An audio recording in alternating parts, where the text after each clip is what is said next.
Damon, how are you, brother? I'm doing great. Thank you for having me on. And I wanted to mention too, I really appreciate your offer and the hospitality of bringing me there to see you. I'm sorry that couldn't work out, but I very much appreciate the professionalism. Hey, man, next one we'll get you out here. We'll if you split a drink, I do that. Maybe we'll smoke a cigar. We'll do one or the other, and we'll podcast up again. Yes, sir. But Damon, how about you tell people a little bit about yourself? You obviously have your YouTube channel, but you have some things that you did before that sort of led you there. Maybe just kind of give me what you've been up to over the last couple of years. Yes, sir. When I graduated high school in 2018, I ended up going to the local bank to get a credit card to start building up some of my credit. I somehow ended up I got declined for the credit card because I had no credit history, but I ended up getting a job leaving that. So it was quite interesting how that ended up happening. So I was always kind of the youngest in the industry that I was working in, which was just banking. I was 18 when I started. By the time that I was about 21, 22, I ended up becoming an actual banker. And I did that until I left here almost this time last year. And so I helped a lot of people with a whole multitude of different things when it came to their banking needs. During that time, I also had a couple friends that I was very close with, ended up having battles with mental health, and they weren't able to, win the battle. And so that's when I very much turned my life into focusing on psychology. That's what I changed my degree towards. I ended up having issues or experiences. I wouldn't say it's an issue with anxiety myself.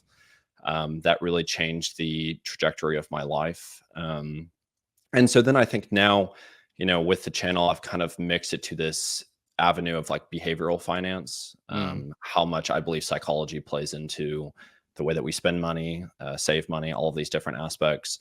And how it's most importantly, everything we do in our life is supposed to serve us. So there's no point in having a bunch of money if we're miserable. And there's no point of, doing a lot of these things if it's not actually in the path that we want to pursue in our own life. So I would say that's kind of my mission. I would say that, I'm still pretty young, so I'm figuring out a lot of these things. So I won't, pretend that I know more than I do, but I'm kind of just sharing my experiences along the way. I appreciate that. Damon, how old are you then, if you want me asking?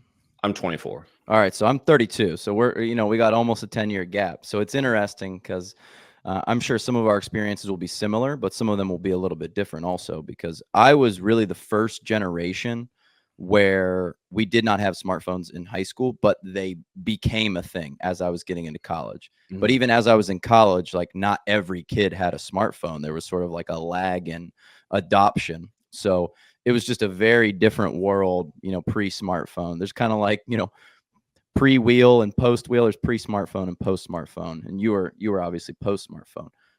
Yes, but sir. take me back to while you were working at that bank, because I know that has been pretty formative for you. You saw a lot of things. You saw inside the belly of the beast, if you will.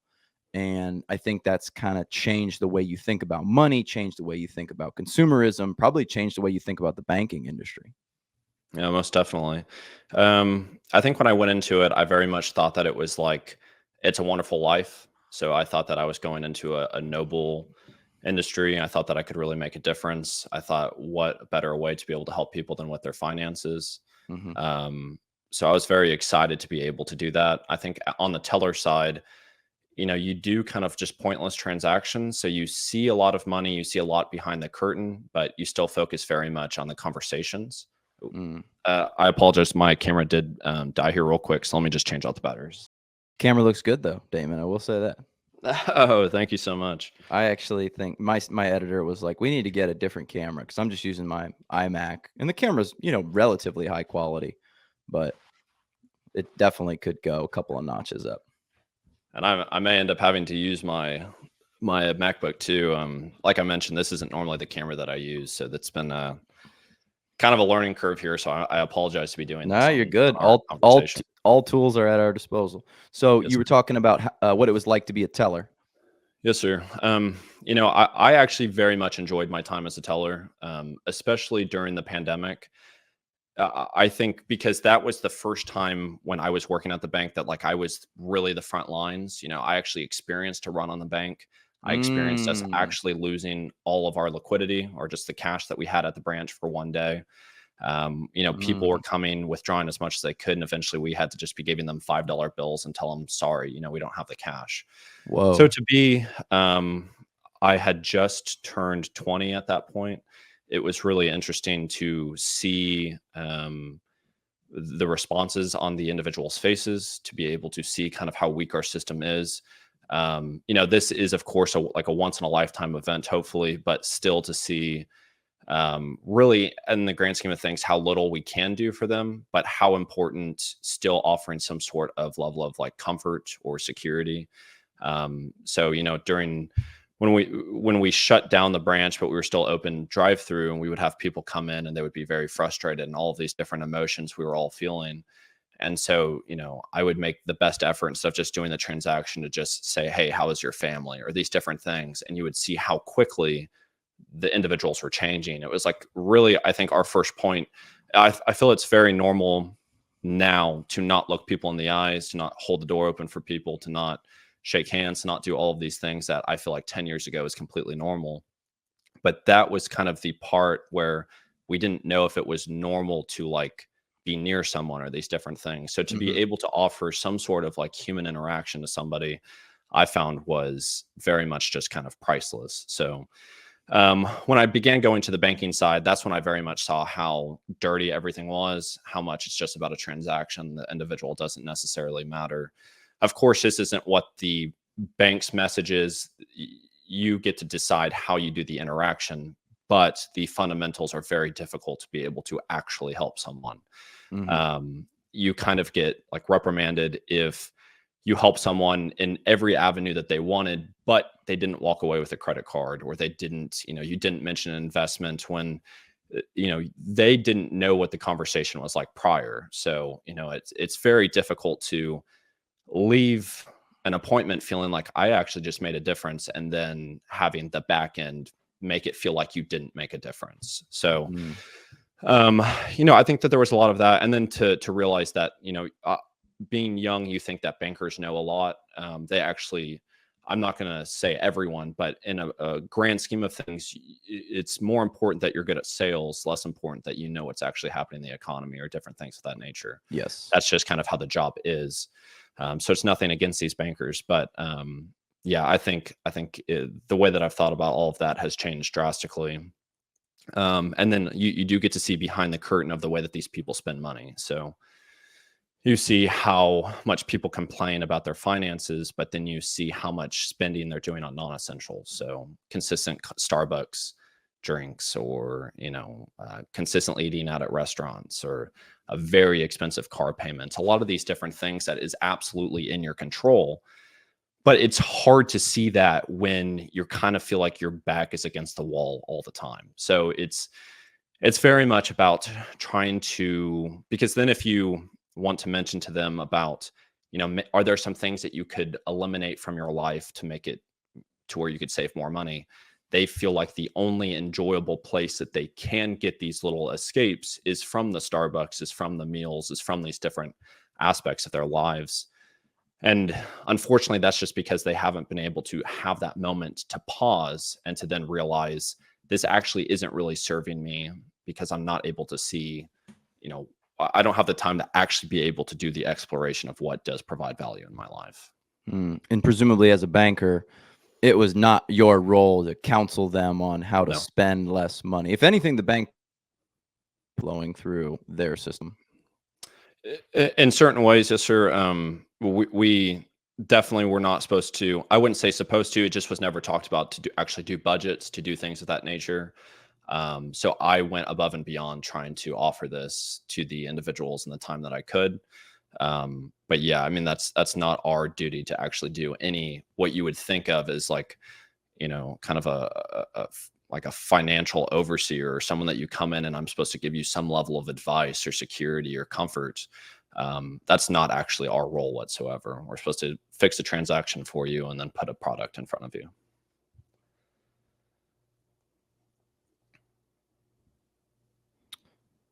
You cut out a little bit there. I didn't hear some of that, Damon. Are you still able to hear me?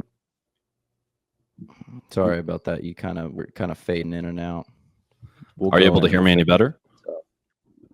It's just it's like lagging like a couple of seconds, man. I swear I just have bad luck with these recordings. I love Man, I'm doing in sorry. person, but Yes. but I have 5 podcasts this week that I'm like, oh geez, I can't do 5 in-person podcasts. Like I just don't have the Yes. physical energy for it. Yes. Are you able to hear me any better? It's still like like every like millisecond, it's like cutting on me. Okay. Still same thing. Maybe just like chat it over. Sorry, I'm having just a tough time hearing you. I'm sorry.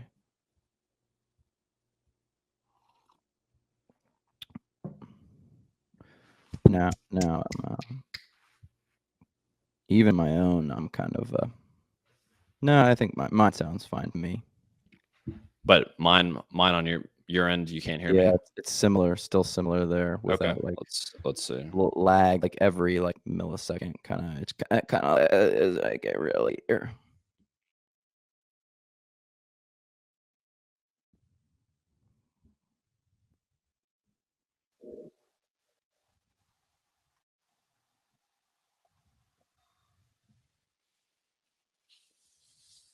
I disconnected it and plugged it back in. Still same thing.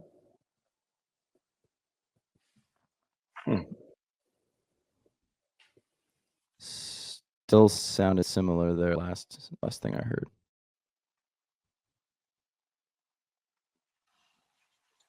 I have you just in my AirPods. Are you able to hear me better this way? Let me unplug my headphones and see if that changes anything.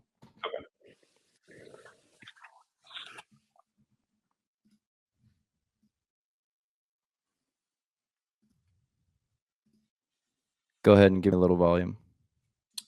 I have you in my AirPods now. I'm not sure if this is any better. All right, it sounds better, but I unplugged my headphones. Let me. Okay. Still same ball game. Sounds good, but let me get into my headphones. Let's see here. All right, give me a I'll little. connect back to my mic too to see. Maybe it's me.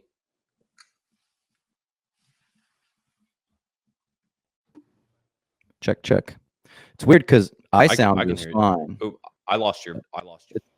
It's all good. I'm gonna unplug my headphones. Yeah, We you can sound fire good it on up. my end too.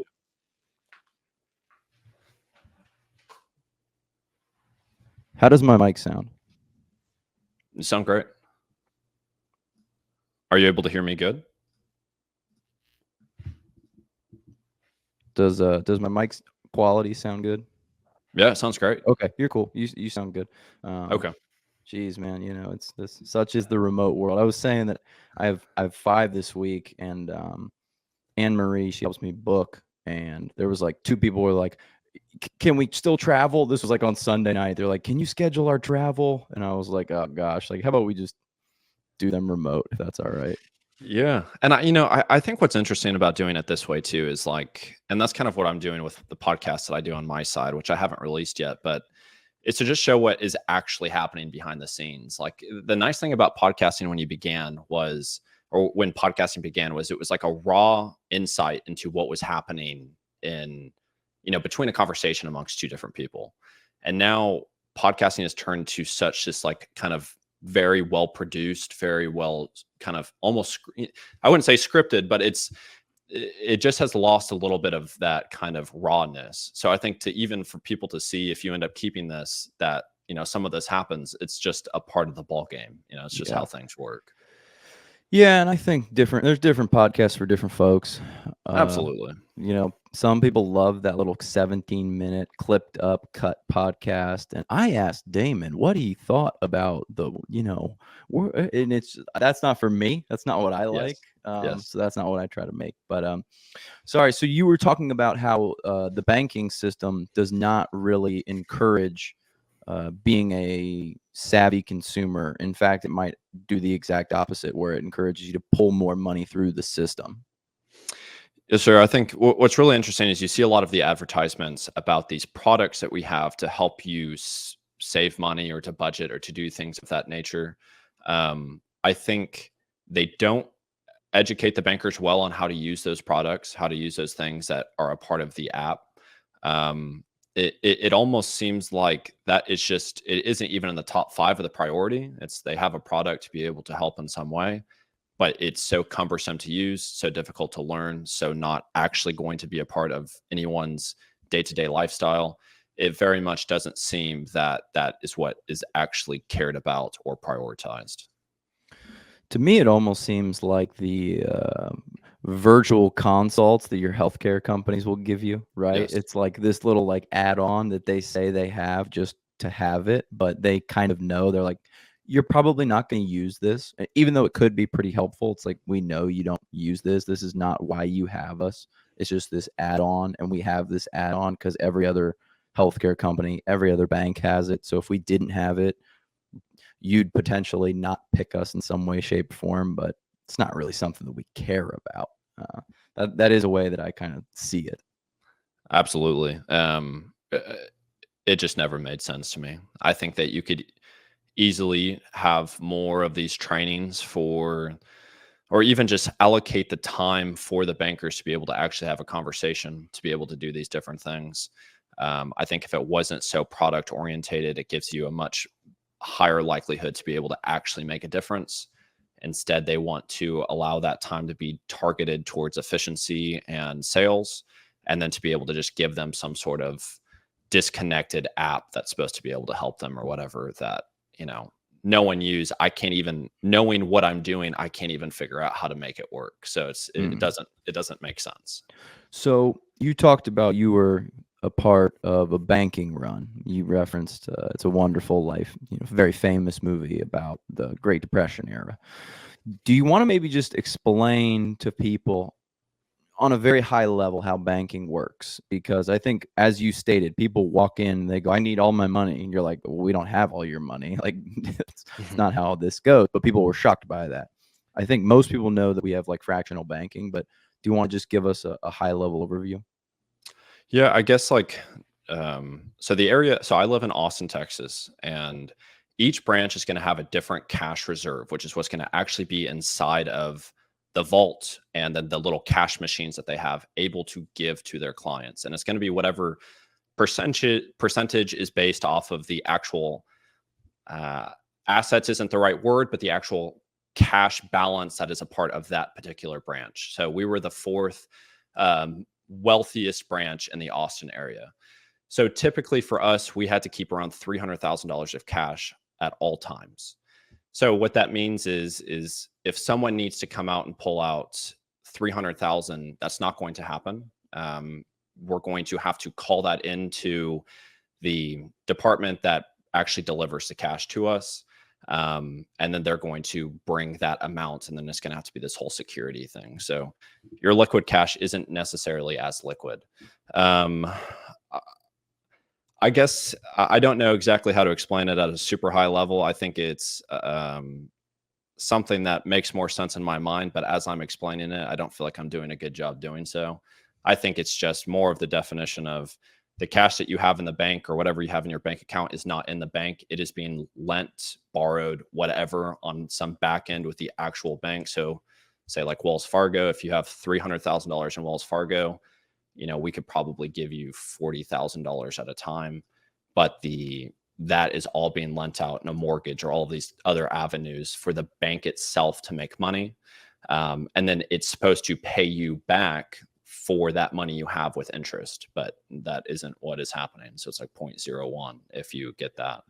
I think that this is a very poor definition, but that's kind of the way that I can understand it in my mind.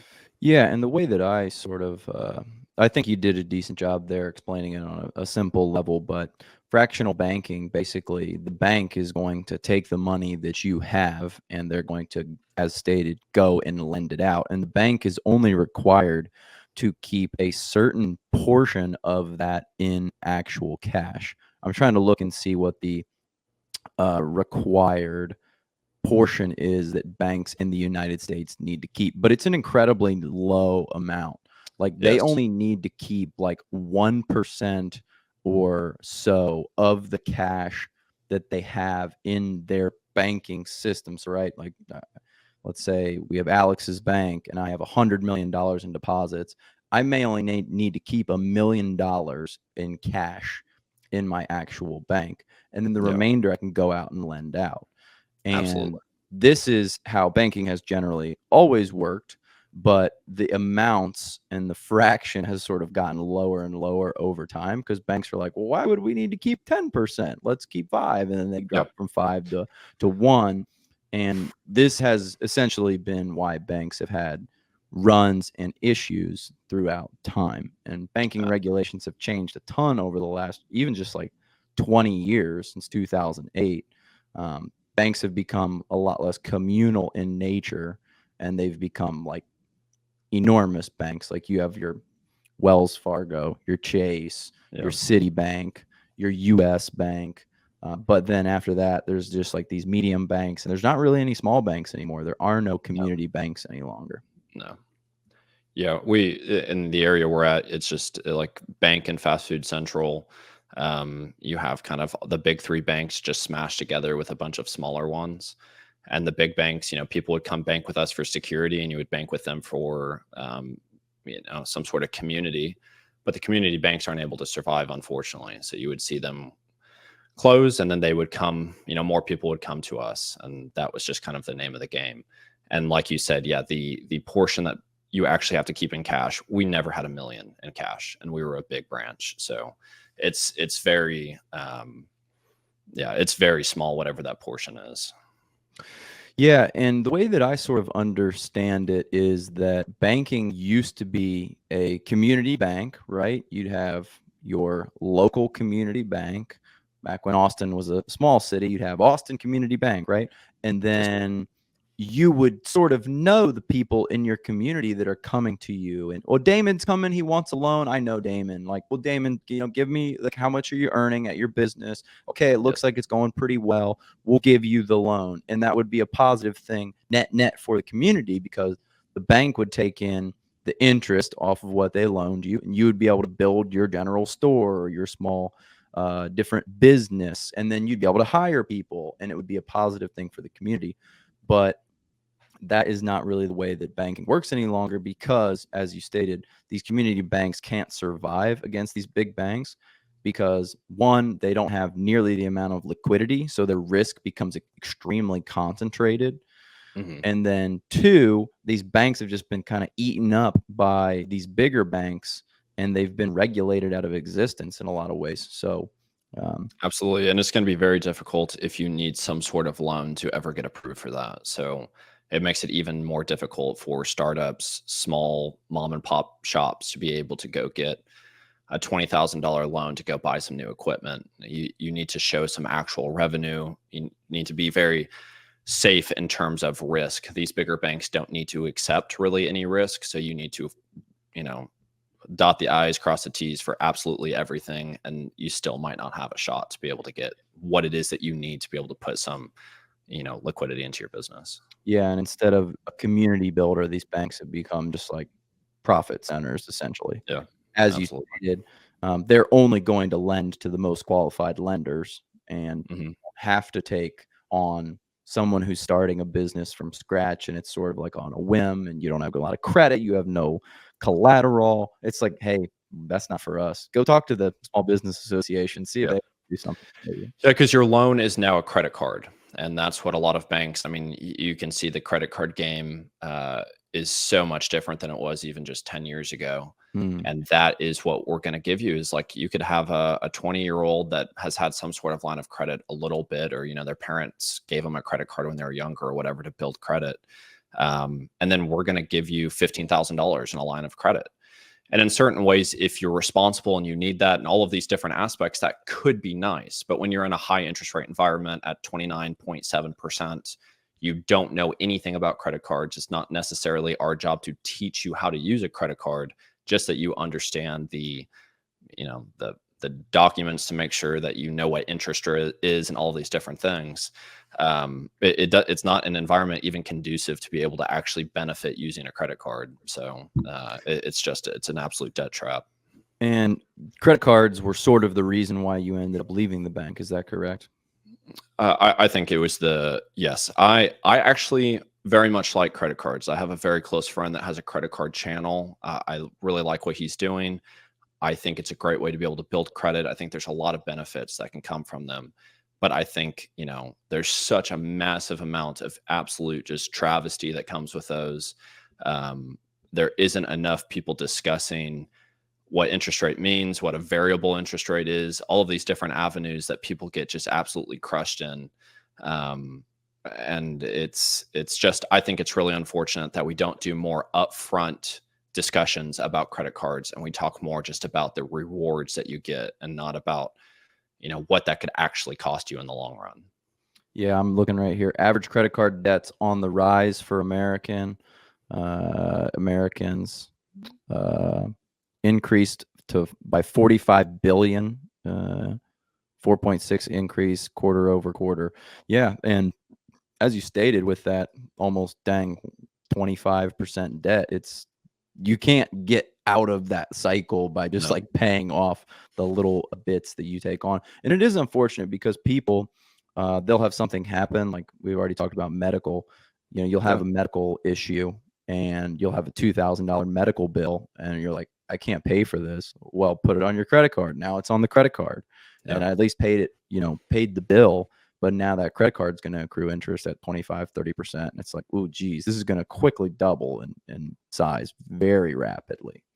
Absolutely. So, yeah, I think credit cards are great if you're responsible and you understand them, but it's difficult if you sort of didn't get that financial literacy, which I don't know what your education process was like, but I learned all these silly things that we talk about now, like, the mitochondria, it's the powerhouse of the cell, but we never learned like, how does credit work? Like I was a college senior when I realized I didn't have credit score. Mm-hmm. And I was in entrepreneurship and business management double major. Like, how does that work? Like, where was that piece of education? So I think the education system does not prioritize finance at all. No, it's unfortunate. I had in high school, we had all of the basic, whatever it was that we were supposed to learn. And senior year is the first time you learn about the economy. So we had economics, but it's only half of a semester or however they did it in high school. The other half was I think it was Texas government again. So I learned more about Texas government. I had 3 different classes I had to take for that. And it was literally the economics teacher that we had said, I know that you guys are only going to show up half the time. If you can please just make sure you prioritize the end of the year project, then you're going to pass my class. So it was even as soon as you walk in on the first day, it was already addressed. This is going to be a blow off class. And I will be honest, I couldn't tell you a single thing I learned in there. I mean, when you're a high schooler and you get the opportunity for a blow off class, you're going to blow it off. That's kind of how it works. I thought that when I went into the bank, I was going to learn a ton about banking, about finance. That also is not the case. I learned 99% of everything off YouTube. I think that's why I might not be the best to break down some of these high level things of how banking works, stuff like that. I think I focused a lot more on how can I help the person in front of me and how can I help myself? Because I thought, what's the point in even learning about this? Because it's a broken system. I learned that very quick. And it's just unfortunate because even going to a personal finance YouTube channel, it's how do you even know how to look up these particular things if you don't even know what to look up? So it's such a difficult journey to begin on. Even a lot of my channel is discussing frugal living, consumerism, kind of things of that nature. The people, and you get to see if you look at your YouTube statistics, it's like 0 to 18, you have a percentage, 18 to 25, you have a percentage, and then 25 and up, and all of these different things. My 0 to 18% of viewers on my channel is 0. My 18 to 25 is 0. So I have absolutely none. My channel as a whole, 18 to 25 is 2% are my subscribers. And that's my friends or people that know of the channel and a couple others. But I am, the second highest demographic or age range on my channel is actually 65 plus. So I'm talking about things that was once talked about, and that's how it's easier to articulate. But for someone that's 18 to 25, it's how do they even know what to be looking for? It's just unfortunate how, like you mentioned, the education system isn't doing anything on this. So Talk to me about how people in your generation are feeling about finance and the economy. I mean, there's been a lot of discussion about the economy, the growing wealth gap. The boomers aren't selling their houses, and the interest rate rises, and it's going to be impossible for you to ever buy a house. What do you get the sentiment that your age demographic feels about the economy and about finance in general? I would say that I'm a Gen Z, and Gen Zs are very split into two different categories. One, it seems to have been they completely disconnected from life. There's no future. I'm not going to participate. Um, I think that these might be the type of people that are called like, Gen Zs are lazy or things like that. I wouldn't say that to be true. I think if you look psychologically, we have mechanisms within ourselves that when things get difficult and you can't find a reason or a way out, your body shuts down. So I think, and there's a lot of different categories, like you mentioned, that makes people believe that there's not a future. It makes sense to shut down in their minds. But I think that that's a very small category. I think a lot of people that, at least that I know, are Gen Z is actually one of the biggest generations for saving money. So we don't spend that heavy. When we do spend, we're also the highest generation of actually buying secondhand or thrifting. We care more about the environment, or I wouldn't say more, but that's a priority. We care very much about experiences, things of that nature. But I know and I want to reference my friends because I don't think that just because they're my friends, that's why I'm talking about them. But every single one of them has chosen a different career path from the traditional route, and they all are extremely cash heavy. None of them, they're wanting to buy houses, but like you mentioned, it's very difficult, especially in the Austin area. When 4 years ago a house was 400,000 and now everything's 800,000 up, Yeah. you're not able to buy a house if you want to live in this area, which is where we grew up. The stock market, I think, I don't know if that's the best place. I think historically, you're not going to probably go wrong investing now. I think a lot of the prices also don't make sense. I don't know why a stock like Chase is up 34% on the year. A bank stock to do that, it doesn't make sense.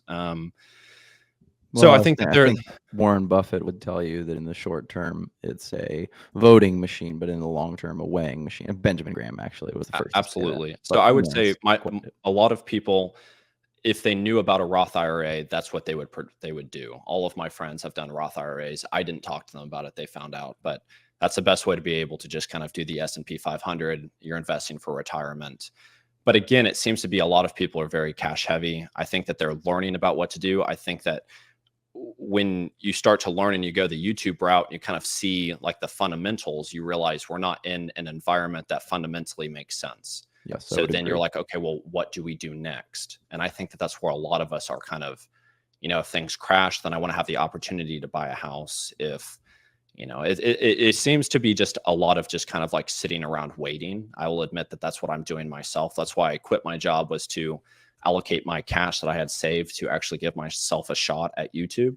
I Mhm. thought that I could develop more skills and become more marketable in the workforce than I would if I just stayed at the bank. I think that that's kind of what a lot of us are feeling is, I don't exactly know where to navigate. So I'm just going to kind of keep saving cash, losing to inflation in the short term, but hoping, we'll have the opportunity like people did in 2008 or, these other times when things plummeted and then they bought these particular assets. Yeah, I think you have said some impactful things about your generation and kind of the way that they're thinking. I agree with you. Some people are just doing the like, well, I'm out. I'm never gonna be able to be wealthy.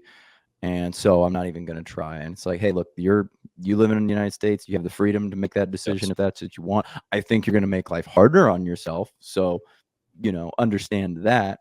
But I think you are correct in saying that your generation understands that this is not a normal cyclical economy. There's a lot of weird factors that are kind of all coming together at once. And it's going to be hard to sort of understand what's going to happen next. And Hmm. especially if that's a big, more cataclysmic change. What is life like if we lose the global reserve currency? Like, people don't talk about that very often. What happens if the Not at United all. States dollar is not what's traded any longer, Yeah. all around the world? We don't know what that would be like. What happens if the United States goes to like a digital currency and we say like, hey, we're not doing Bitcoin, but we're going to do the U.S. Coin of some sort. What does that do to the Yes. fundamental underlying nature of the economy? What if we see, a pullback like we did in 2008? There's all these things that are tough to predict.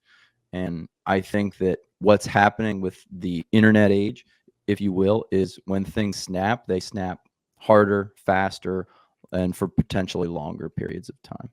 Yes. It's a very volatile rubber band is what it feels like. Yeah, I totally agree. So I saw you reference the U.S. Education system quite a bit. What did you learn about the education system while you were kind of studying how maybe these things came about and how we sort of trained workers historically? Yeah, I actually did a video. I don't know, it was like 7 months ago. It's one of my worst performing videos, ironically, but I did the whole history of the U.S. education system. I thought it Okay, was good. well, thank you, thank you. I'm glad. Um, I think that I was so interestingly enough. When I grew up, I went to a Montessori school until I was in 5th grade. So uh, you spent most of your time outside. We did a lot of gardening. We did a lot of like empathy, learning what other feelings are. We would go out and we would feed donkeys. We would spend a lot of time out in recess, and I didn't really know what school was going to be like when I went into the public school system in 5th grade. And it was interesting that I had spent hardly any time traditionally learning, but I was drastically so much further ahead than everyone else. Mm, Like we were already talking about algebra in 3rd grade in just group discussions, and we had just started learning division in 5th grade. And so I noticed that then when I came in and I was kind of like the first one finishing these like math tests or whatever, you would always notice who would put in the paper first. And that's the nerd, is, who would ever finish quicker. I started to notice a lot of like kind of these weird repercussions of being smarter or focusing on school. So I very much dumbed myself down quite quickly. mm, So I kind of wanted to see why that had happened. And when you find out that there was this, I guess it was a country called Prussia. When Prussia lost to Napoleon, Napoleon wanted to have this, he wanted to find a way to be able to mold people's minds into what fits the narrative the best. And mm, there was a philosopher, I can't remember his name at the moment, but he was able to form a system quite well to be able to push agendas in a little bit more of a strict manner, but it was very efficient. And that's what United States and Canada both came down, because I heard about how efficient this was. They came down, they saw it, they went back, and they created the education systems as we know it today. And so what it was very much, and it happened very quickly, they came back. All of a sudden, the education went away from the family setting to the kind of government public setting. People had to now go to schools. mm, And once that started to happen, it was very much, it came right during the time of like the Industrial Revolution, when you had Rockefeller was putting in a tremendous amount of money into the education system to form workers. And there's his right hand man said like a really good quote. I don't have it on me, but it was something about like, it isn't our job to be able to form creative individuals. We want to form people that are going to, mold the society in the way that we want to be able to kind of help with the Industrial Revolution. I think it would be good if you guys ended up overlaying that quote on top. It's very powerful, but it's been a while since they I've didn't want scientists. They wanted to have people be happy where they were. Yes, sir. Exactly. Yeah. And so, you absolutely strip away the creative thinking. You focus so much on filling our minds with these things that absolutely make no sense. Like Texas is incredible in its own ways, but I didn't need to spend 3 years focusing on Texas government. Like that's ridiculous. Mhm. It very much made myself block so many things because I didn't feel like it was important, so I didn't learn it. So I always get made fun of because I know nothing about geography. I couldn't tell you anything about that because it was like, I don't feel like this is important. I focused on other things. And Mm, so I feel like, unfortunately, when I look at my dad, he's in his 60s, the amount of diverse knowledge he has is tremendous. And I feel like even though school is very much made for you to be a part of the mold, there was a lot of these little classes that you could explore your creativity. You had like shop class, or all of these different things that allowed people to be able to kind of break away from that very molded system. I feel like now the education system is not designed whatsoever for creativity. I think it's very apparent that the teachers are not happy. I think it's very apparent that the students are disconnected. I think it's very apparent that it's almost just become some level of like just a daycare for people to be able to go work while their kids are, getting knowledge. And I think now it's so much more important about the teacher. Like in my high school experience, I learned the most from the teachers that decided to go against the curve and to actually really invest time into us, and then certain individuals, into myself especially. And I think that that made all the difference. So it's very apparent. I know that if I have the resources to do so when I have kids, they won't go to public school, unfortunately. But I don't think that that means that we shouldn't still try to fix it, try to give teachers as much acknowledgement and praise as we can. But unfortunately, it is just an absolutely outdated and broken system. Have you thought at all about strategies to fix it or to at least improve it? I think a lot of things, money can't fix a problem. But I think if you can find a way to be able to give, if people wanted to become teachers and they weren't straddled with $80,000 of student debt, making $20 an hour being a teacher, I feel that, and you give the teachers a little bit more leeway. And I think that it's important to figure out what kind of leeway you want that to be, because they can't just be teaching whatever. And I think in certain ways you're saying that's what's happening now, and that's causing some difficulties. But I think if you invest a lot of resources into finding high quality teachers, finding ones that actually want to, really educate in a diverse amount of different ways, actually pay them something, even though I don't think just paying them something is going to fix it. I think more if you're allowing them to have a quality of life where they feel respected, I think they're going to want to do more for the young kids. I always thought that it hurt so much when I saw I was making more as a banker that didn't care about my job than teachers that were working at the high school that I went to. That shouldn't be the case of the society that we live in. I believe it's very important that you respect these individuals that are actually making a difference. I think other things is, I think that you let maybe something that I wanted to do was to be an individual that would come and talk to younger individuals about investing and things of that nature. But how much different things I have to do to be able to break the barrier to be able to do that is very difficult. I think that there should be more outside resources that are utilized. I don't think that we should villainize YouTube. I think that there's a lot of great assets on YouTube. I think that I don't see why that couldn't be incorporated into a setting. I think also maybe let the kids have more freedom in what it is that they want to learn. I don't think there's anything wrong with learning about math. I'm interested, but when I can't do it the way that my brain naturally thinks about solving the problem, I'm going to shut down because it doesn't make sense to me. So I think it's just a little bit more freedoms on all standpoint. And of course that's difficult, and it's not as easy as that, but I think that there's a lot of different ways you could explore that could maybe help. Clearly what we're doing now isn't working, so it's worth at least trying other avenues. Yeah, I would agree. And I'm very small government, just me being a business owner. I see how much money flows out of my business to the government, then to look at the education system and see that it's doing such a poor job. It's like, well, where is this money going? I'm just sort of a believer that allow people to vote with their dollar bills instead. So maybe you get like an education credit that can go and be spent with a school of your choice, because then these schools have to be good. Like, this is how business has always worked in the United States. Like, if I don't like your YouTube channel, like, I don't have to watch it. Your YouTube channel won't survive and it dies. And then a better YouTuber comes and thrives. Same thing with my business. Like, if you don't want to buy products from my business will fail. Yes.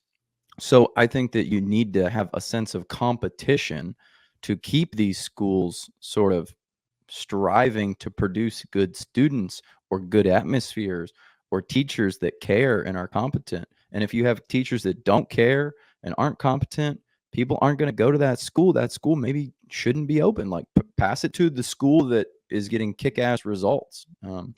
Absolutely. The area that I grew up in, the athletes that we had and still have are incredible. We were very athletically gifted.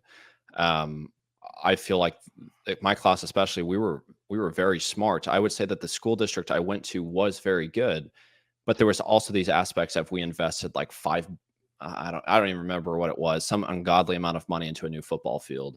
And my teacher that invested the most into me told me that because he was helping me with like SAT prep and stuff on the side so he can make a little extra money, that he was going to quit being a teacher because he wasn't making enough.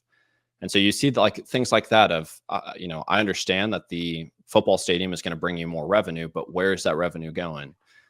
Austin has grown as much as it has. A tremendous amount of taxes is flowing into the school system. And yet we stop, if you live in a 10-mile or 20-mile radius, the school bus will no longer pick you up because we don't have enough school bus drivers. How does that make sense? That shouldn't be a thing that's happening. Where is that money going? And then, as a banker, you also get to have these individuals that used to work on the board or all of these different things, and you hear the corruption that is happening, and it's just unfortunate. So I agree on the tax standpoint. It makes absolutely no sense. Yeah, I think that you don't even always need corruption. You just need financial waste. That's how big bureaucratic Yep. organizations end up becoming. Well, and it's because unfortunately they're not financially savvy either. So no one really. I don't believe that finances are actually complicated whatsoever. I think I think it's very difficult to learn, but once you learn, it's quite easy to navigate. It's like you just integrate it into your system. A lot of people never know, and so they kind of just keep blowing a lot of money because they think they have a lot, and it's like, let's just keep using money as like a band-aid or things of that nature. And it just never makes sense to me of how you're going to have people that don't understand money be in charge of massive quantities of money, or to just continuously raise money. Why And don't we just again, become more efficient with it? it is a system where you have no necessity to perform at a high level because you're going to get your budget from your local taxpayers regardless. Like if you're the best school in the town or the worst school in town, as far as I understand it, there's no restrictions on you still getting your tax payments. So like if I'm the principal, my goals are not around revenue at all whatsoever, which you could say, well, yeah, that's a good thing. He should go educate the kids, but those two should be tied together, that if I educate the kids, I should receive more revenue and I should be rewarded. I mean, this is how the market works, and it's the most efficient system that we've ever found. So I don't know why we would try to recreate the wheel and do this weird education thing that hasn't historically worked that well. I agree. I think another avenue that I would do is I would find ways to limit phone use in the schools too. I think that we care far more about what is being posted on social media, even on a principal standpoint, than we do about what's actually happening with the education system. And I found that I would put my phone down with the teachers or the content that I was the most intrigued on, that was relevant in my life. I would pull my phone out on the things that I felt were irrelevant, or was Texas government on the third try. I was on my phone the entire class. It didn't make sense to have to do this all over again. I don't think you completely ban phone use, but if you have the ability to be on your phone the entire time, why wouldn't you in an environment where you're not feeling stimulated in? Well, that was one of the things that Jonathan Haidt recommended in the most recent book that he put out about the anxious generation. That was one of his 3 points, was phone-free schools. And he said it's actually not a big deal if the whole school is phone-free, because then there's not one kid who's able to like go check what's on Instagram and see what other people are posting while the others can't. If no one can post on Instagram throughout the day, then everyone's in the same spot. And actually, when they've talked to students who've undergone these procedures where they're removing phones from schools, they actually say that they're happier because they're like, oh, this is great. I don't have to check social media all day and see what's going on. Yes. Yes. What about consumerism? What have you learned about consumerism in the United States? I think that very much as a nation, we care a tremendous amount about the way that we look. I think that we also use the purchase of items as a dopamine hit to be able to get us out of the feeling that we're in. Um, I feel that we use the purchase of goods. This stat isn't 100% accurate, but the average US home has 300,000 items in it. There's no way of calculating that correctly, but there was some clutter expert that made that estimate. But even if you have 100,000 items in your home, that there's no way 100,000 items in your home are actually providing intention to you. And so the discussion of intention to begin with is what I believe allows a market like capitalism to work, because the items that are being shown to the consumer can be of intention to that person. But instead, it's like a flood of just trash, and people are in there trying to pick as much as they can to then be able to use it. It doesn't. I think that if we focus more on a nation in terms of intentionality, if we focus in terms of intentionality as an individual, you get to find it's wonderful to be able to have access to items to be able to buy, but you don't need to buy everything. I think that a lot of times we try to use an item as a representation of ourselves, because we have absolutely nothing set in our society to be able to educate us on emotional intelligence, on ways to be able to voice what it is that you feel inside. I think that it's getting a little bit better in terms of mental health, but in a lot of ways, most men are not going to go to a therapist. Most therapists are women, so it's just not a very it isn't in a lot of ways conducive for a society as a whole to be able to understand, why do I feel this way? Why did this Mercedes that I've wanted for 5 years not provide me the answer that I thought?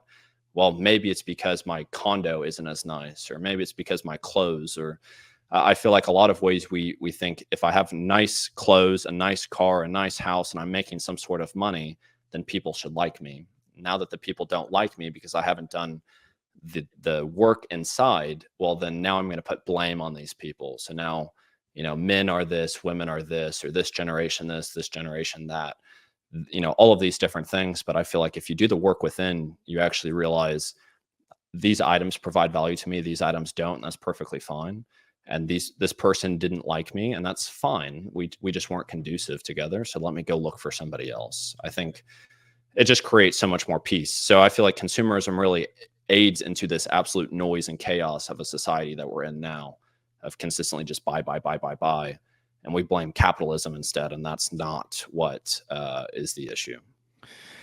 Yeah, and it's a vicious cycle because it's a chicken and egg problem. Am I unhappy because I don't have money, or do I not have money because I'm unhappy and I go out and I spend on things and I think that they're going to give me happiness, and then we buy all these things that make us feel worse. As you stated, you get this car, it's supposed to make me happy, and it does for like 3 weeks, right?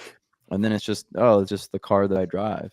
Oh, you got a new car? Oh, yeah, I don't know. I've had that for a while. It's like whatever, and now you got this big car payment. So then money's tight in the house and you're stressed out. So you go buy booze, or you buy shitty junk food.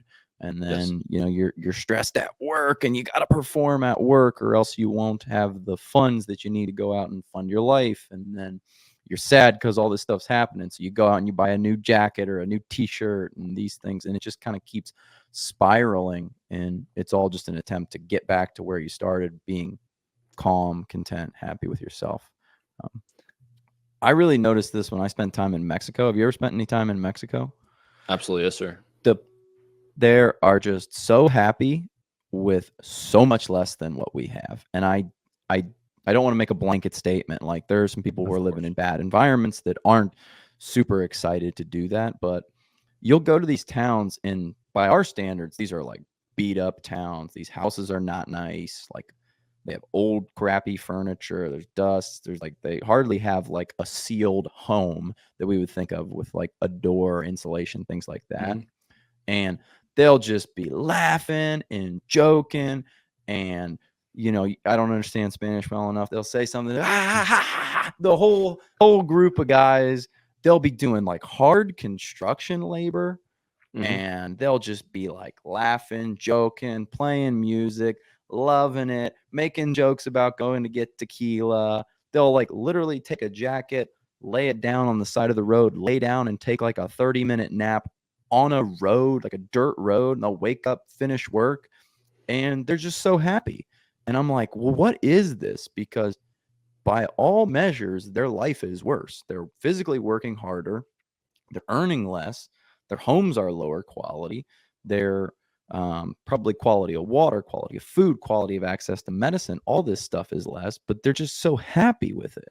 So I think you kind of got to go, well, how do I reconcile these two ideas that more things are better and happier, but these people are laughing and joking constantly, and me and my friends hardly laugh and joke like that. Yeah, I mean, I agree, and that was the exact that's what I have noticed when I'm over there as well. I enjoy it very much. I like being able to.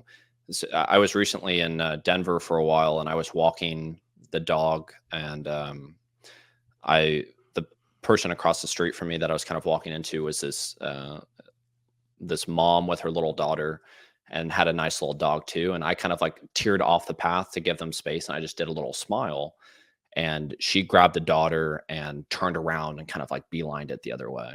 And growing up in the South, born and raised in Austin, this is what I'm used to, is like this little Southern charm, which is definitely just evaporated. It's not really a thing anymore, unfortunately. But I think community is incredibly important. And I think that's what, kind of going back to what I said in the beginning, has been missing so much from society, especially since the pandemic, is it's no longer a thing to wave at someone as they're crossing the road, or these different aspects. It's I think we're all a bit on edge, and so everyone is kind of in our way is a big part of it. I think also when you look at school, you're not taught to love your neighbor. You're not taught to enjoy life. You're not taught to go out and play. You're not taught to, do all these things. You get punished if you're talking to your friend in class. You have 30 minutes for recess, and we're going to punish you if you don't turn in your assignment. A lot of these things. And unfortunately, I think, and I'm going to do a video on the American dream, but I need some months to be able to really understand that. But I think the American dream has been shifted in a way of, to achieve the American dream means that you have a tremendous amount of wealth, accomplishment, status at the end of it. So how am I achieving the American dream if I want to just go swim by the river with my friends? In my opinion, I think there's a tremendous amount of wealth and accomplishment in that. But for, 10, 15, 20 years of your formative years, that isn't a priority. That isn't what you're taught. I don't have kids, but I get to be around. I know some people that have younger kids, and I spend time with them. And it's interesting to see how celebrated a little piece of artwork that they have, or them to go out and play, how important it is that they take their naps, how important a lot of these very small aspects of our lives, how important it is for them to make sure that they do that. But as adults, if you go take a nap, you're lazy. If you go take a nap, it means you weren't productive. If you go take a nap, it means you weren't effective on your sleep the day before. All of these different aspects of, if I went and drawed a picture right now and I showed you, I'm going to have a negative reaction if you don't like that picture. A lot of us aren't even going to do art to begin with because we're concerned of what the outcome is going to be. We don't care about the process. I feel like as a nation, we've completely lost what it means to do a process of anything. I think that we want to get rich now. We want to grab all the resources now. We want to show everyone that I am worth something now, and we don't want to embark on the process. I think that money is important. I don't think money in itself provides happiness. I think it opens a lot of doors for you to be able to pursue what it is that you want. So if you pursue money and you achieve money, then what else is there to do? Make more money, or, do more businesses, all of these different things, but you're going to keep running into the same cycle. If I want to make mental health more easily accessible or more discussed amongst, society, that is something I'll never be able to accomplish. I could do more of it, but I won't be able to fix it. So I've given myself a lifelong thing that I want to pursue.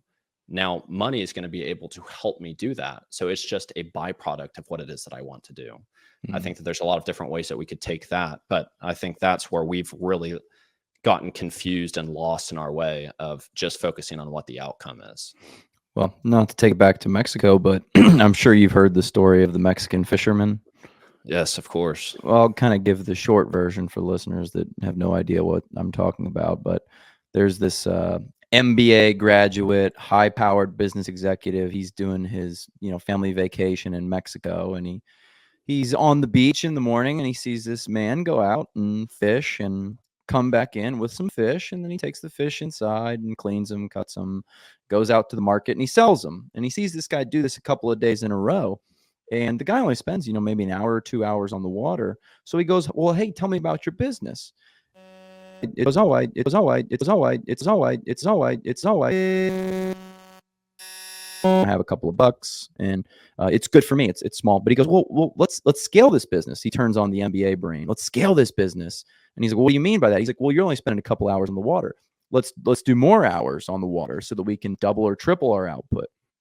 And the Mexican fisherman, he's kind of like, I'm not sure if I'm following yet. He's like, well, we'll scale this business. He goes, well, why would I want to do that? He's like, well, because we can scale, and then we can buy a larger boat. And then once we have a larger boat, you can hire some employees. And he's like, okay, well, what do I do with these employees? He's like, we put them to work. Then you'll have, payroll and taxes and everything, but they'll do some of the work so that you can step up to higher level managerial type activities. So, okay, yep. All right. What do I do with that? He's like, well, then from there, you can get multiple boats, and then potentially you can start importing into the United States. And he's like, all right. And he's like, maybe if we grow big enough, then we can put our own canning factory in the United States. And maybe, just maybe, we can eventually go public with his company. And the fisherman's like, all right, so what happens then if I go public? He's like, well, you'd have all this money and you'd be able to do whatever you want. And the fisherman kind of says, okay.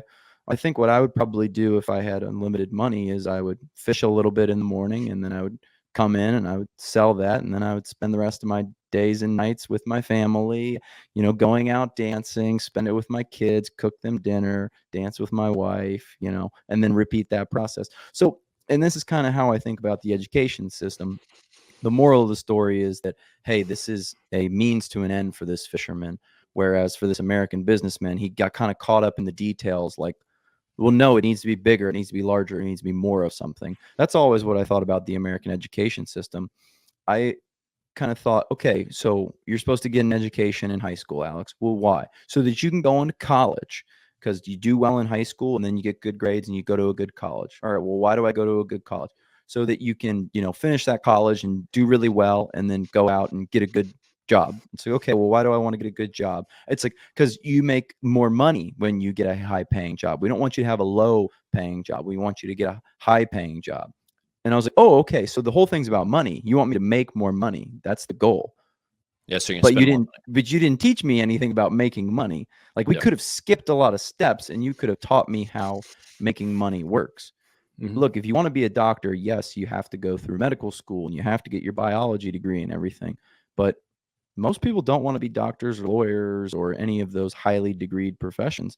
They just want to, like, figure out how to make money and go and live a good life. So I always thought, hey, look, let's skip a couple of steps and teach these kids how money works fundamentally. Yeah, or to even be, you graduate high school and you have to wait 3 years until you go to college. I mean, I did a bit of a gap myself, and I did a community college, and the amount of time that I just learned in, like, I don't know, 6 months to a year of kind of like quote unquote real life was so formative in the way that I thought about so many different things. Um, I don't know. I just don't think of it there being a rush. I'm going to school to become a licensed psychotherapist, but I know that what I'm going to learn from the textbooks it's helpful, but it isn't going to be what's necessarily practically used. I go to therapy myself. When I experienced anxiety myself, lost friends to mental health battles, what I've learned just in that amount of time is going to be priceless for the avenue that I want to go in. I don't know how I can be a seasoned, experienced psychotherapist if I'm 24 years old. I haven't really experienced life. And that doesn't mean that you can't be. That's just kind of my thought of, why don't we just slow down just a little bit and kind of realize, again, it's a part of the process. And to,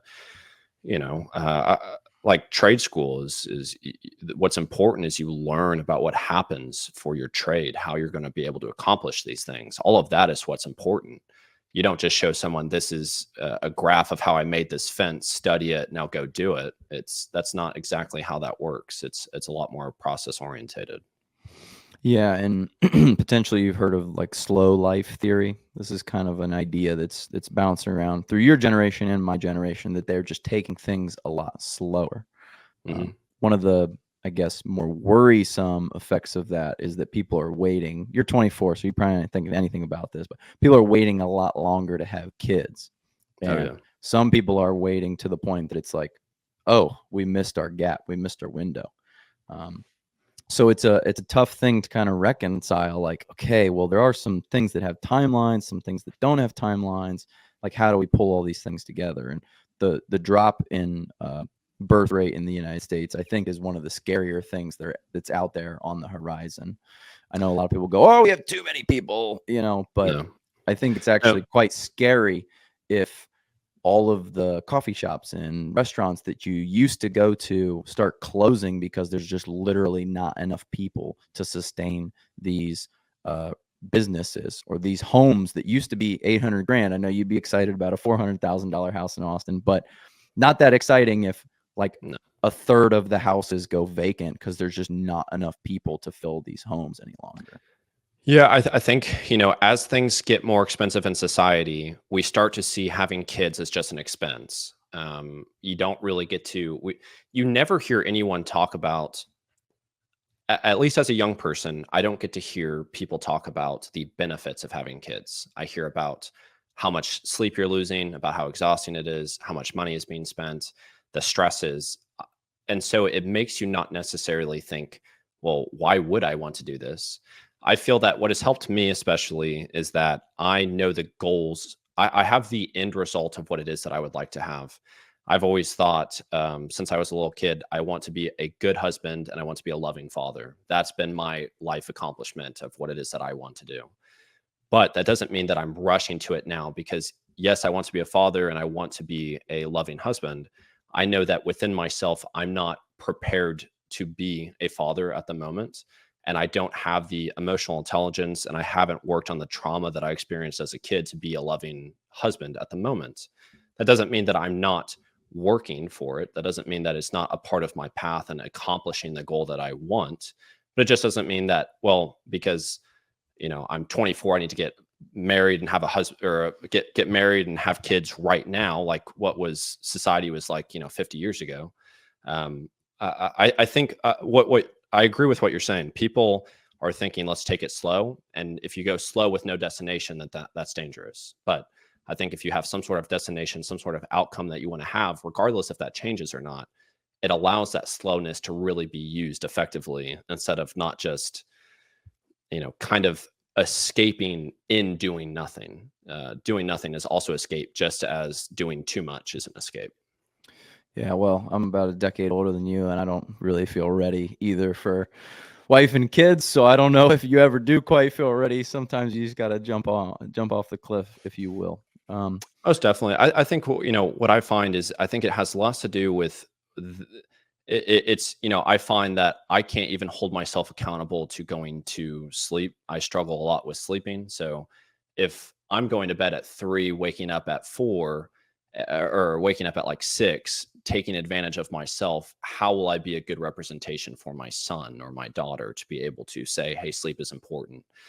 If I abuse myself with my thoughts and what I look in the mirror, how am I going to be able to be there when my wife needs me?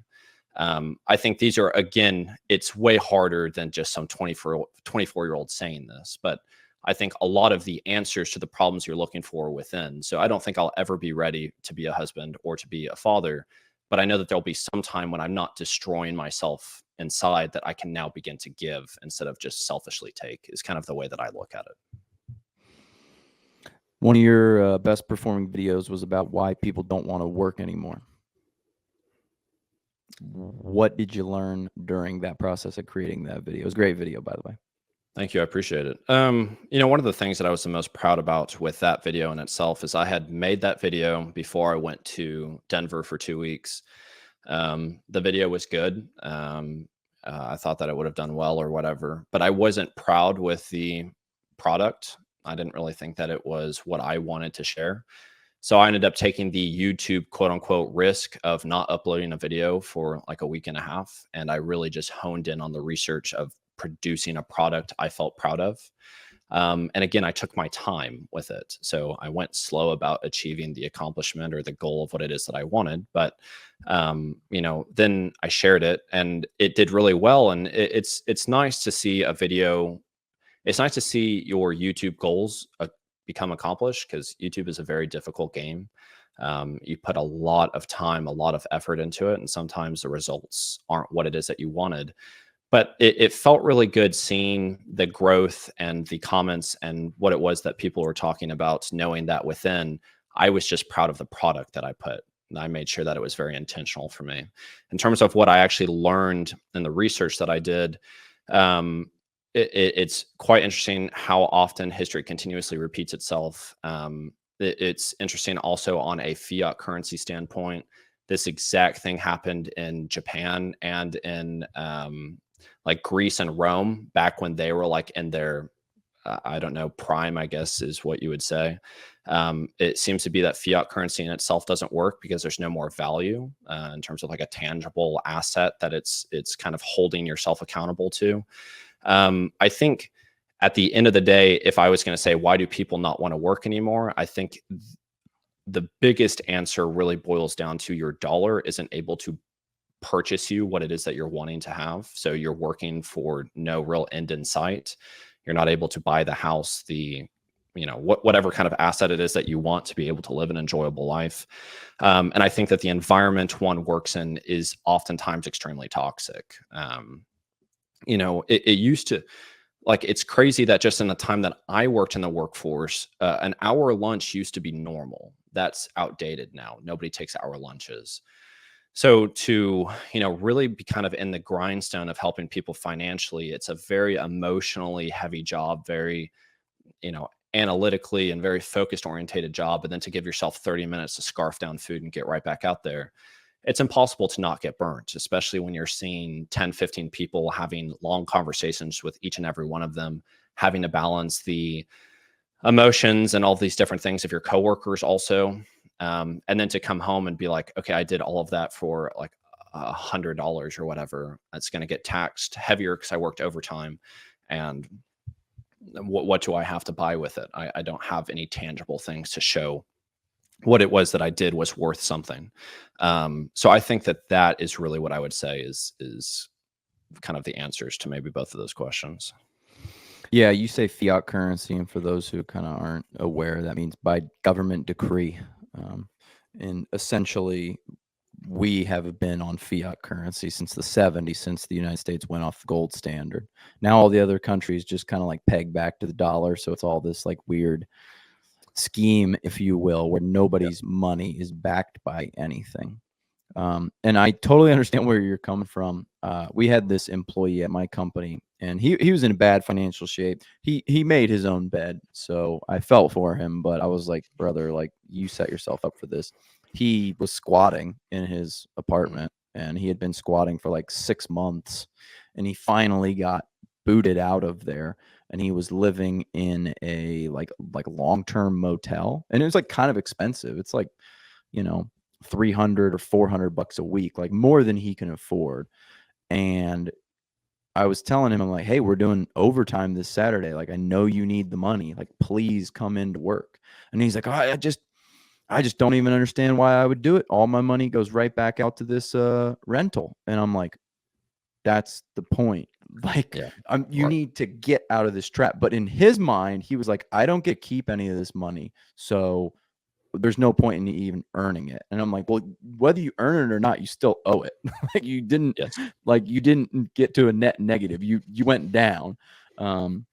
So I think that people struggle with the idea. And as you stated, some people in your generation, I think other generations too, they just don't believe that they can get ahead. So they kind of throw their hands up and go, what's the point? Absolutely. And I think, again, I think a lot of people took that video in terms of me saying capitalism was bad, you shouldn't work, a lot of these different things. I felt that the message was very much that working hard is incredibly important. I think that being kind to yourself and your neighbors is incredibly important, and allowing yourself to have some sort of goal. So for myself, I did not like my job for a lot longer than I've discussed on the channel or that video. But I knew that at some point, since I was in high school, my dream was to be a YouTuber. It wasn't until I went to New York, watched the ball drop going into 2023, did I realize this is my calling. I don't know. It was a crazy kind of feeling. And so I said, okay, I'm going to give myself a year and a half to do as much as I possibly can. How can I save up enough to be able to do this? And so Mm. now I gave myself the purpose to work. And so it's, I think when it's like I'm working so hard, I can't even provide for my family. It's I'm going to provide for my family. And it's all about like switching the narrative that you're speaking to yourself, reframing certain things, finding some sort of goal. If you want to be like a professional fly fisherman and you don't believe that's possible, why not give it a shot? It doesn't mean quit your job and go all in on that, but actually spend a little bit of time doing that. Do the research. What are different avenues you could do that? Is that even a popular topic on social media to where you could get some sort of follow? It's just, can you give yourself other avenues to be able to use the income you're getting from your job to be directed towards what it is that you actually want to do? But yeah, I feel that's sad for the coworker that you had doing that. I think that's hard for people to be, again, to think long term when they're sitting in like a fiery pit at the moment. It's very difficult to do. I mean, sometimes you just gotta tell those people, like, "Hey, you find yourself in a hole, you need to stop digging," and Yes. that was sort of that guy, and he didn't really have, like, a lot of belief or self-belief, didn't have a lot of toughness either, Mm. and not to say that I've ever been in that situation, but I've found myself in difficult situations, and you just go, "Alright, like, gotta get ourselves out of this, we gotta just keep on going, gotta keep grinding, gotta keep working." And I don't necessarily know why some people can mentally possess that when others can't. I definitely know it's a skill that can be developed, but I mean, that he was 50. I was like, brother, you like got to have this figured out by Wow. now. Like, I'm sorry, like I can't do this on your behalf. Um, Yeah, it's really hard, and unfortunately, I've had a lot of conversations with people that would say those things, and just being a banker, they would think that I could solve their problem, but not only as a banker, but also just being young and experienced. The best thing that you can say is, "Hey, it's going to be difficult now, but at some point, if you do the right steps, you're going to overcome it." That's not what people want to hear, and so yeah, it's kind of like a losing battle, unfortunately. well, you talk about America, and one of the things that I think we have is we have a very right now society. Like, Yeah. I'm fat, give me the shot. Like I'm sick, give me the pill. Like, I'm in debt, give me bankruptcy, give me the bankruptcy. Like, let's fix it right now. And it's like, hey, it's gonna take a while for you to figure this thing out. Like, unfortunately, you're gonna need, like that guy, he was gonna need to grind for like 3 or 4 years to put himself in a Yeah. better situation, and it was gonna suck. I mean, that's just all it was. Yeah, it's incredibly unfortunate. I saved the resources to give myself 2 years to do YouTube full time. My goal at the end of the 2 years was to just make enough from YouTube that I could pay my bills. So, I gave myself what I felt to be a reasonable goal, and I just focused each day at a time. And, regardless if this journey works or not, I think that that's irrelevant. It's what I've learned along this process that has been a tremendous payout for myself. Um, I don't. I'm very lucky that I did have teachers that did invest a lot into me. My therapist has gone above and beyond, and my parents are all, and then my girlfriend and just everyone in my life has been very just supportive of me to just realize that I can do what it is that I want to do, but I also have to realize within myself I'm the one doing the hard work. So, you can have everyone supporting you, but if you're not taking action, it's pointless. And I think that just makes you feel like you're going to disappoint them. Yeah, I think you hit on something really important there. This is something I heard Alex Hormozy say. He started these gyms. He had like 6 gym locations, worked for the online for like 10 years or 5 years, a long period of time, and sold these gyms for like a good payout, call it 200, 300 grand. And he took all that money right away and invested it in this other venture. And immediately this partner that he had scammed him, took the money, like sent it to his girlfriend in Switzerland or something. And he was like, I just wasted like 5 years of my life and it's gone. All the money's gone. Then he kind of just hit himself and was like, hey, well, it's not all gone because here I am. I'm better at business than I've ever been. And the way his story goes is like 6 months later, I was making more money than I'd ever made in those gyms because of what I learned. the other thing that I just recently heard this morning from Tim Ferriss was he said that he'll do things, and even if they fail, they'll be wins. You're nodding your head. With the You probably Chris heard this Williamson too. Yeah, podcast? yeah. Yeah, Modern I mean, Wisdom. that Yeah, was exactly what I just thought. He says, absolutely. like, I'll do these things, and even if I fail at them, I'll like meet good people or spend time with people that I really like or learn new skills and so on and so forth. I mean, that's to your point. You're doing this YouTube thing and you're picking up all these new skills, even if you quote unquote fail. You know so much more about business and entrepreneurship and effort and videography and da da da da da that you're going to be light years ahead of someone. And this is how I would hire. If I was hiring someone, I'd hire someone like you far before I hired someone who's like, I have my MBA from Harvard. I'd be like, well, you haven't done anything. Like, you went through a system. Like, that's what you did. You got Right. pushed through a system. I'm not saying you didn't work hard. I'm not saying you're not smart, but you have yet to prove to me anything. Like, Damon's actually done this thing, and he's proved that he can do it. And not only proved it to me, but proved it to yourself that you can go out and you can replicate that again. Yes, absolutely. And that's like my best piece of advice when it comes to entrepreneurship. And this is one thing that I kind of just stumbled into it. I just went out and I just started a business when I was 19, and it didn't make me rich by any means. We made about like $10,000 in cash. We threw this event. We lost all $10,000. Just like exactly the same story as Hormozy. But I was like, all right, well, that was my last 3 years of work to get to this event. We lost everything on this event. So here we are. But we knew what we had learned, and we knew what we were going to take into our next endeavor. And, you know, here we are a decade later. I told you we broke ground on our 64,000 Yes. square foot building this morning. So Incredible. Congratulations. appreciate that. You talked a little bit about the cyclical nature of the economy. I am betting you're a student of Morgan Housel, The Psychology of Money, and his book that he just had. Maybe talk to me about what you've learned about some of the things that continue to repeat themselves. I think, you know, that this thing of like hard times create strong men, and then strong men create good times, and then good times create weak men, and so the cycle repeats itself. Yeah. You know, you get that thrown around a lot. I think it's quite interesting because even during my time of working at the bank, when I started, the economy was quite good in 2018, 19. Then 2020, you saw what should have been, I mean, I guess textbook wise, we had a miniature recession. We got bailed out.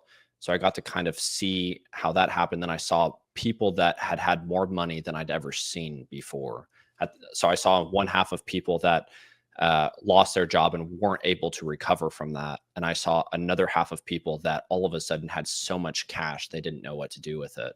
And it still seems like now we're coming to a time where it's still converging of both people are kind of in like a similar ball game. I think I really like Warren Buffett because I like how he has just proven himself of what he's done through the duration of his career. I like how he takes things in a slow, methodical message, but he isn't afraid to, you know, he just sold all of his stock in Paramount and lost a substantial amount of money because he doesn't believe that the fundamentals are good anymore. I feel like you consistently see the same thing over and over again. The economy is going to start upticking. The rich are going to get far richer. The middle class is going to try to kind of grab onto those strings to get pulled up too. And by the time it gets down to like the lower class, they're going to start doing the risky things to try to catch up to that. And at that point, the cycle has already shifted to where the rich people or whatever are beginning to sell assets because they saw it's gone up so much. Then the middle class kind of gets caught holding the bag a bit. And then the lower, poorer class just continuously is kind of in this like never ending, like washing machine cycle of not really getting anywhere. I think probably that will continue to happen forever until we begin to realize, you know, how these cycles work, that cycles are healthy. We can't have the stock market just going up forever and ever and ever and ever. That actually, for me, makes it far scarier. It makes me not want to invest. I think that you need, just like with anything, especially in life, and you learn with processes or entrepreneurship, that you're going to have a year that's going to be exceptional. you can't just say the next year is going to be guaranteed on that as well. Who knows? Really, who knows each day? And so I think that's when you go into these different habits of frugality or of money saving or of these different aspects to where you give yourself the best ability to control whatever situation is going to happen. Because, Elon Musk could die tomorrow, Tesla stock tanks, all of these different things, then 30,000 Tesla employees lose their job, and all of these different things could happen as a byproduct of him passing away. And I could get totally caught with my head in the ground or whatever. I don't know what the saying is, but as long as I'm controlling as much as I possibly can, that eliminates some of that risk that I might have to whatever situation is just going to happen. I was grabbing this. This is Poor Charlie's Almanac right here. Yes. R.I.P. Yes. Charlie Munger. I know. Very sad. Yeah. Both of them. If you want to, I spent my whole first year of ACC in the library just learning about Warren Buffett and Charlie Munger. And I saw when the COVID pandemic happened, a lot of these stocks just tank. And I thought this doesn't make sense. The fundamentals are still there. I don't know what's going to happen in the short term, but long term it's going to do well. And so I turned, $6,000 worth of cash I had. And then I started investing more and more as I was learning. But I mean, I almost hit six figures in investing by just going the Warren Buffett, Charlie Munger route, just working as a teller at the bank I was at for $15 an hour. Amazing, man. Yeah, I mean, those guys, they saw it all. They saw it over long periods of time. And obviously they had the benefit of starting to invest, in the 50s and 60s and taking a lot of the ride of the economy. But to your point, I think what's scarier to me is not that the stock market is going up and up and up. It's the Fed continuing to feel like they need to intervene every single time. Absolutely. Of course. I think that's a little bit unprecedented. We've never just forcibly stopped a recession from happening over and over and over again. Yeah. And I worry, and this is some of the smarter people out there in the economics field. Some disagree, but some people think we're just prolonging this recession and pushing us up to a taller and taller level of the building. And the stock market, takes the stairs up, but it takes the window down. So I think their fear is that when this thing drops, it drops, and it drops out very fast and very quick. And that's the fear that I have. Yes. I actually had a politician come in, a pretty well-known politician, actually, who just so happens to be the representative for my district in Ohio. But he's very loud and outspoken, and a lot of people might know who I'm talking about if they follow national level politics at all. But he said something really interesting to us when he was in here. He's like, well, the Democrats and the Republicans were locked up in the House and the Senate. So he's like, that's good for you as a business owner. Just nothing's going to change. So everything's just going to keep on going the way that it is for the next 2.5 years. And I was just like, you already have written off the possibility of anything changing. And I mean, he is at some capacity correct. We don't want regulation to come in and change our business. But I just thought it was kind of a cynical thing. Okay, so you basically know nothing's going to change. You're just kind of biding time for the next 2.5 years until the next election cycle. I think we could change some things in between then and now. But absolutely, and I think just kind of in that too of everyone knows that the stock market's going to go up because we're heading into an election. I think that in itself that's not fundamentals. That isn't something that is something that we should be actively trading on. That shouldn't be something that I think should even be discussed. It is. But again, that kind of goes into, I don't know, I guess I just kind of wanted to add that into what it was that you were discussing. So you've looked at past economies and various different countries' economies. You've thought a lot about workforce mentality. What's your view on the current status of the U.S. economy? I'm not asking you to be a fortune teller, but kind of what's the vibe that you're getting at the current moment in time? I think that we're in a very difficult time. I agree with what you said about, I think we're prolonging the recession. I think we've been kicking the can down the road for quite a while. I think when you look, especially at what's happening with the housing market, I think that is kind of beyond frightening.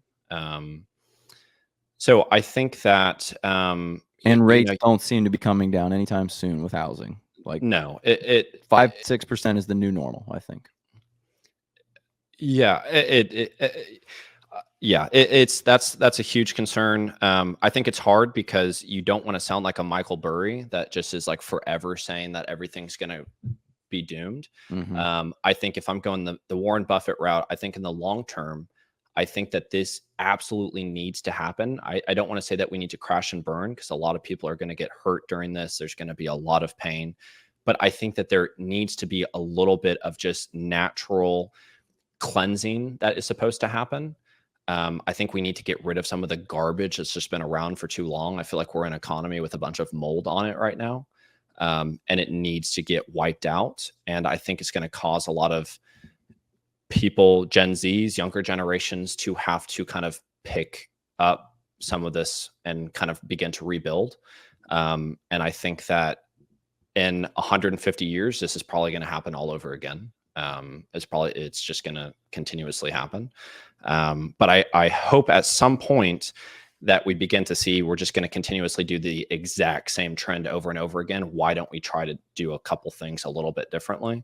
Why don't we stay a little bit more active in what's actually happening in real life and not so focused on maybe some of the distractions that we hold in our hand, or some of these other avenues of cheap kind of dopamine things that we like to bog ourselves down with. But anyway, I think in the probably next 5-10 years, yeah, it's probably pretty concerning. I don't think that means give up or run away or anything like that. I think there's going to be a tremendous amount of opportunity, tremendous amount of knowledge that you can learn from this. I think it's going to be really interesting to see what some of these investors that are, the top dog that we listen to, what they actually do. I think some of them have been able to take advantage of easy times, and I don't think that they're necessarily well equipped to be able to handle this.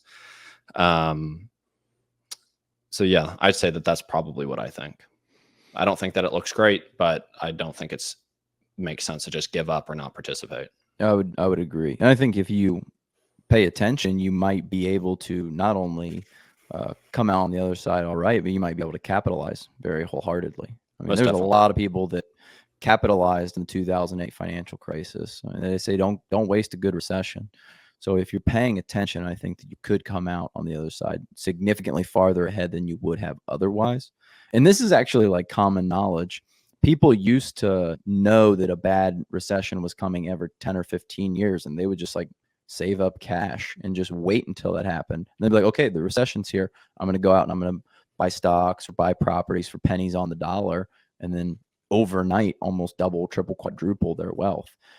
I personally just would like to see the US government stop meddling in the economy so much. And as you stated, stop this like recession from happening. It's like we're super sick, but we're just not going to stop running. Yeah. And we're just going to like keep pumping them full of IVs and fluids and keep them going, keep them going, keep them going until the day that this person just collapses. I'm like, yo, if we would have just stopped running for like a week, we could have like healed this thing and found ourselves back on our feet and moving in the right direction. And I think that's exactly what you see in these corporations of why people feel so burnt is the corporation in itself is burnt. You can't expect so last quarter, Netflix had its most subscribers ever in history. So it's not going to make sense you have that every single quarter. But when Netflix announces that it didn't happen next quarter, its stock is going to drop a lot more than you think because we're focusing on these like attractive fundamentals. You can see it across a lot of these large corporations. The corporation in itself is burnt. I feel like that's why, because I do so much kind of, I guess, content creation or whatever, even YouTube creators seem burnt. Like the content that is coming out is like, okay, I've seen this over and over and over and over and over again. And we're trying to change things just a little bit so that the views are higher so we can take some of the stuff. It's like across all boards of things just need to cool off for a bit. I put out 2 videos a week.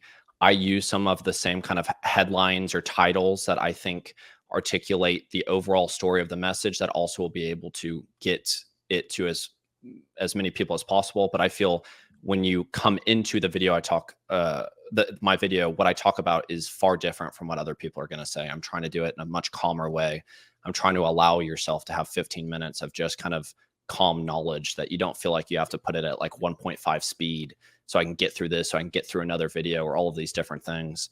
I think this is when we all need to just calm down a bit, understand across all aspects, things are about to drop, but it's going to be okay for the long run, is kind of what I think. Yeah. Just you're looking for it. And like you said, Michael Burry, you're looking for it. Every little thing that happens, one bank closes, you're like, oh, is this it? Is this the happening?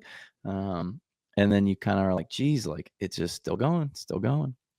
Yeah, a lot of absolutely. your content is around understanding finances and how to help people do better financially.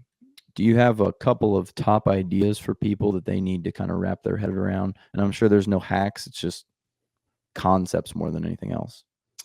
Yeah, what I would recommend for everyone to do, the first thing is to completely strip everything that you're doing. So like I like this, the budget that I've created is you look at your expenses and you strip every single thing out. You just focus on the essentials that you have. So that's going to be like your rent or your housing, um, your groceries, your electrical bill, these certain things that you have to live here on earth to be able to have.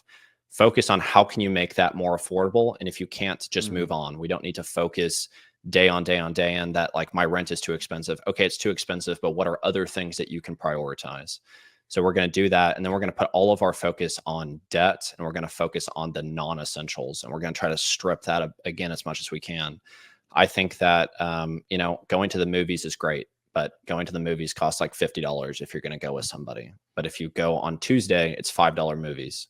So it's like these different ways that you can find what it is that you want. You can still enjoy it, but you can do it in a more financially affordable way.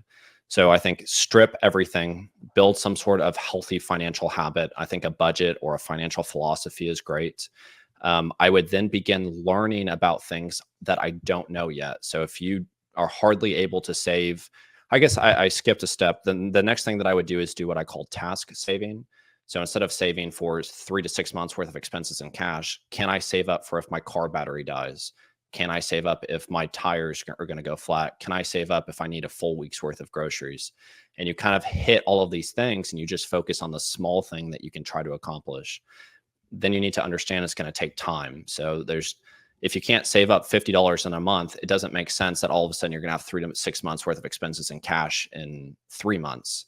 This is going to take time. How can I make it a little bit more easily manageable? I think the next thing that I would start doing is finding ways that I can become more knowledgeable about where it is that I want to go. So like when I was in high school, I was making like no money, but I was actually skipping class to work at the Chinese restaurant that I was working at so I could make more money. But what I would do is I would try to work during the weekdays so I could talk to the like corporate business guys that would come in during lunch. I would get to know them. I would try to give them drinks for free or these different things to like show them that like I was different or whatever. And I would go over to their table and then I would start asking them, if you were in my shoes, what industry would you go in or what things would you do? Because I wanted to know what to do whenever I got there. And so then when I was working at the bank, I spent a lot of time learning about investments. Even though I couldn't afford to invest anything, I wanted to know when the time arose for that, I was already going to be ready.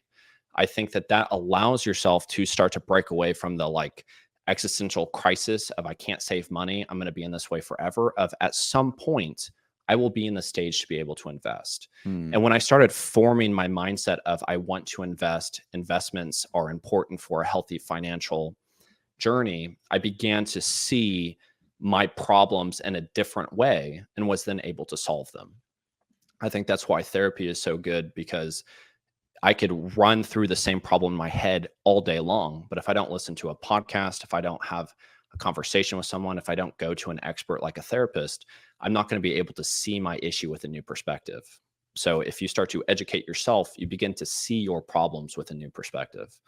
And I think after that, then you just kind of, consistently try to look at other jobs. I wouldn't say marry a company you work for. You're going to make more if you go and you job hop for 2 or so years. And I think try as much things out as you can. Like If you don't like the industry you're working in, don't just give up. Try to find an industry that's a little bit more innovative in that certain thing. So you can show them, hey, I have an engineering background, but I'm interested in the way that you're taking this. And maybe that's not what you want, but you're able to kind of navigate this difficult stream, finding what it is that you want. So I'm very much about trying to control as much as you possibly can in an environment where it feels like you have no control. And then I think it just goes, it's way simpler said than done, but just spend less money, make more money. So whatever way that you can figure out how to do that is the way that you're going to become successful. It's just simple math, really. Yeah. Yeah. And then I would say become an entrepreneur. I think that at the end of the day, that's going to be a wonderful tool for most people. I think that there's certain individuals that might just not be what they want, because I think that there's a lot of different avenues of what I would say is that entrepreneurship is a lot more than just you being a CEO of a company. You can be an entrepreneur in a lot of different ways. You can And be an so, entrepreneur investor. I mean, yes, you can invest in real estate as a bank teller. You can invest in the market. You can invest in a friend's business. You can invest in 100 different ways that you're still doing your day-to-day job. And then yeah. if you do that at a good method and in a positive way, 10 years from now, you could be making far more money from your investments. And I think that that is a big thing that people need to decouple this idea. Actually, I think a lot of people are scared of business. I hate business. I'm not an entrepreneur. It's like, okay, all I'm asking you to do is just understand some fundamentals. And if you put those fundamentals to work for 10 years, 20 years, 30 years, you're going to be in a really, really good spot, far better than your coworkers who are just a teacher. And that's like scared of business, scared of investing because I'm a teacher. I don't understand this. It's like, Yeah, I think that's because we think of money as the most important thing. And that's because we spend our time to get money, and our money isn't able to purchase as much as we would like. So we think money is the most important. Time is actually the most important. And so if you have nothing, you are still here on earth, you have time to be able to do something. My I was my mom has owned a hair salon ever since I was born, my entire life. She started with an investment of $100 that her grandfather or my grandfather gave her because he wanted her to go the traditional route. So he like kind of tossed her $100 and said, "Go try it. You're gonna fail, but I'll give you $100." She ended up making it work. My dad is also an entrepreneur. He has done carpentry work my entire life. They divorced when I was 7, so I was raised pretty much by a single mother that was a business owner for 2 young boys. I got to see that she made it happen, and she was still a loving mother. And when I was with my dad, he did the exact same thing. So I think they did a great job of utilizing their time. I think it's impossible to not run into a ton of difficulties and for it not to be exhausting. You know, it's going to be difficult, but you can do it. I was able to see 2 individuals do it. So it's absolutely possible. I think just as long as you don't give up. yeah, and I would say to add to that, let's say you're a creative type. Oh, I'm not a business person. I'm a creative type. I mean, my personal thought is that business is just an exercise in creativity. I mean, that's Yes. really all it is, just application of your creativity. If you can go out and create a product that is more creative, better, more intuitive, more user friendly, easier, cheaper, like all of that is just creativity, like finding creative way to solve this problem that other people were too stringent minded to do. And then the other thing is if you're an intellectual type, hey man, there's no more fun game than playing the market and understanding like I'm so smart. Can I master this game here? Can I figure out a way to one up these other really, really smart people? And if you can put yourself into any one of those, or even just if you're competitive, you're like, I'm competitive. Well, business is the best game that you can play. Oh, most definitely. Maybe it's a little bit easy to obsess over, but if you fit into any of those categories, like, hey, like go out, learn how to do business, and you're going to learn finance along the way because that's just a byproduct of that thing. Oh, absolutely. I'll say that I'm definitely more in that creative standpoint, and that's the way that I think about it. It's like a creative game. Um, and yeah, I think that's why a lot of my message that you will have probably heard in this conversation through my channel is very much focusing on yourself and the ways that you can control things. Because if you don't have confidence within yourself, you don't feel like that, you don't have some sort of faith aspect, you don't have some sort of belief whenever your back is against a corner, you will give up. I think entrepreneurship in a lot of ways is very difficult. Just like most things in life, you're going to come to a point where you have to stand up for yourself and go into the darkness or the, the hurricane or whatever. But I think that's why along the way of your entrepreneurship journey, make sure you're taking note of the things that you are doing well, of the times that you did decide to get out of bed and actually do something. Because even if you fail, you're going to have learned so much, like we've discussed, and you'll be able to continue on down your journey. But I think people need to give themselves more credit than often we do. Not to say that it's easy, but if you just stick to it for a long period of time, you'd be shocked at how much farther ahead of people you'll be if you just do like a reasonable job for a long period of time. Like, we're 10 years in business. I don't think we've ever done anything revolutionary. We've worked hard, certainly. We've made great relationships. We've give a lot of high quality service to our business partners and clients, but we didn't reinvent the wheel. And look at us. We got 30 employees. We'll have 100,000 square feet. We've crossed over $100 million in total lifetime sales. So we're doing a little something, but we got a long runway to go still. Incredible. That's so awesome. Again, congratulations on that. Yeah, man, you'll have to come visit the location about 12 months from now. Hopefully we'll have a balcony. We'll have a beer or something up there. Yeah, awesome. Absolutely. Damon, tell people where they can find you, man. You got your YouTube channel. We'll link it, but and maybe just give people the things that they'll see on that channel. Yeah, that's it. I don't have any other social media or anything. So it's just a YouTube channel. I was talking a lot about minimalism on the channel. I'm actually going to get a little bit more away from that. I think that I'm finding the minimalist conversations being too much about the tangible objects. I feel that it needs to be more about a lifestyle, about getting rid of things in terms of even thoughts or other avenues of that. The channel is going to go a lot more frugal living, money saving things that you can do. And also a lot more of these videos about what's happening with the middle class, the American dream, a lot more of these things that I feel like if I do a good amount of research and can articulate properly, it will hopefully be able to give access to these individuals ways to be able to kind of see what's happening, what's going to happen, and to just continue to just try to show that there's always hope out in the world, and to not give up. That's the type of content I love, man, is those kind of historical understandings, deep dives of topics. Obviously, I get excited when there's a financial component to it, but I think that's a good avenue for some people. I'm in that camp. So. Yes, sir. Absolutely. Well, yeah, again, thank you for having me on here. Yeah, I really appreciate it. Thank you so much, Damon. Appreciate you. I think what you're doing is awesome, man, and we wish you nothing but the best here going forward. Awesome. Thank you. You guys too.